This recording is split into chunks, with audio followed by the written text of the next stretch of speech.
Hey guys, in this video I will show you how to connect Zoho Mail to Gmail. Alright, let's begin. First, log into your Zoho Mail account and open Settings. Go to Mail Accounts and click your Zoho email address. Select the Pop tab and enable the Pop option. Save changes to allow Zoho Mail to forward messages. Next, switch to your Gmail account. Open Settings and go to the Accounts and Import tab.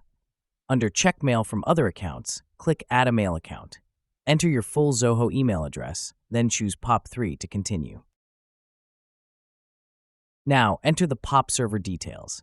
Use pop.zoho.com as the server, select port 995, and enable SSL for security.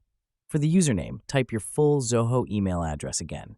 Enter your Zoho password, or if you use two-factor authentication, create and use an app-specific password.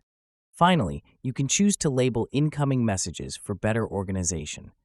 Gmail will then test the connection, and once successful, your Zoho emails will start appearing in your Gmail inbox. So that's basically how you can connect Zoho Mail to Gmail. That's it for this video. Thanks.